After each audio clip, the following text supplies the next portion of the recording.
Welcome back. We're still talking about aggression, but now we're going to shift gears and talk about social aggression, which is used differently by different people with different outcomes than physical aggression. So when we were talking about physical aggression and some of the gender differences, we noted that women and girls tend to use more indirect forms of aggression, such as through poisoning rather than through their fists. And so this really opened up in the 1990s a discussion of the differences between direct and indirect aggression. And this started the sparks into what would become the discipline known as studying social aggression. But before we get there, let's talk about the definitions of indirect versus social versus relational aggression. So it might have been hard to define physical aggression. We identified it as the intent to harm someone or their property, but then there was all these different subcomponents in terms of the morality and the goals and et cetera, et cetera. It becomes even more difficult when we look at non-physical aggression. And the first work in this area was really looking at the differences between direct and indirect aggression, and that work was done by Bukowski. And so Bukowski was looking at indirect aggression and defined this as something that took a non-physical form. In fact, poisoning was not considered to be indirect aggression, according to this researcher. Poisoning was something that eventually would harm the body, versus indirect aggression was something a bit more hidden, a bit more covert. You couldn't see it on the surface. And this had to do with more so being the puppet master and pulling the strings and manipulating someone. This could also be passive aggressive, like leaving a passive aggressive note. So the intentions were you wanted to hurt someone, but not in a physical sense that could be seen on the outside. So it could be more emotional aggression, but it would not be a face-to-face form of emotional aggression. This gets really tricky for us to understand. So it'd be something non-direct and non-physical that would still cause harm to others. After this usage of indirect aggression, we had the work by Dr. Nikki Crick, who coined the term relational aggression. And relational aggression was considered to be a little bit broader and a little bit easier to understand than indirect aggression. Relational aggression was manipulation that was sought to cause damage to our relationships. That's why it's relational aggression. It's not about harming our physical body, like in physical aggression. It's to harm our relationships, which is why this is relational aggression.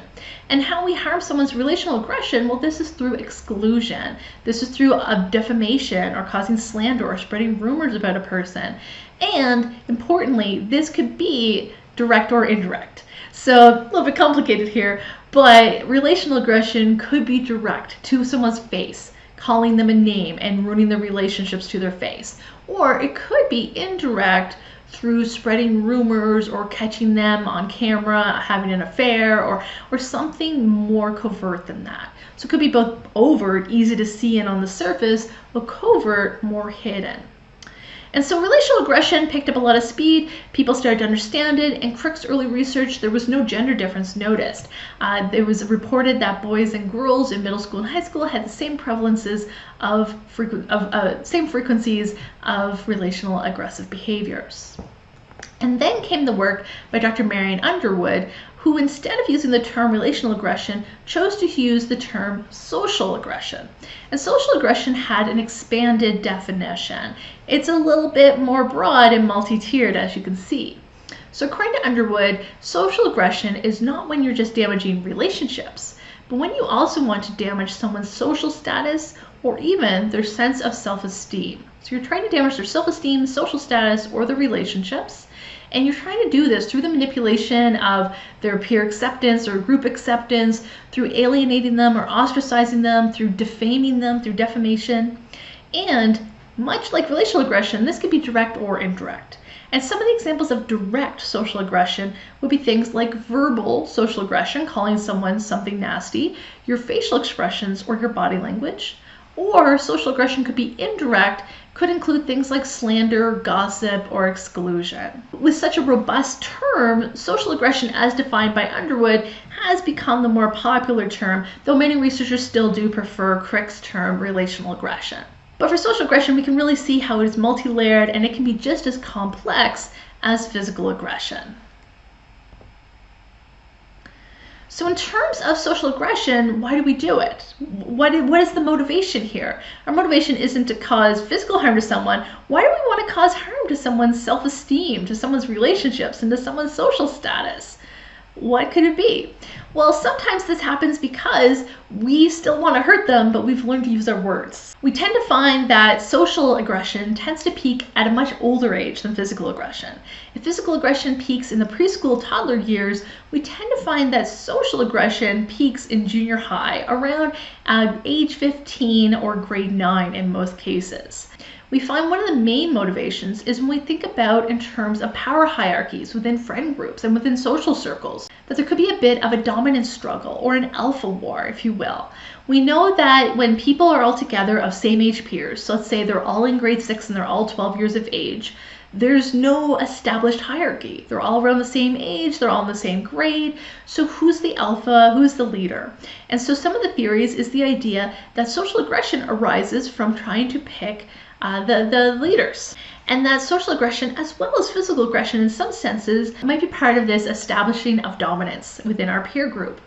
And so it's the idea that by the time you're in grade 6, by the time you're in grade 7 or 8 or 9, you're no longer going to be using as much physical aggression. You know that's overt, you know your people are going to get caught for that, but you're going to be a little bit more sneaky, a bit more covert, and you can use things like exclusion or rumors to establish yourself as one of the cool kids or the queen bee in the circle, if you will.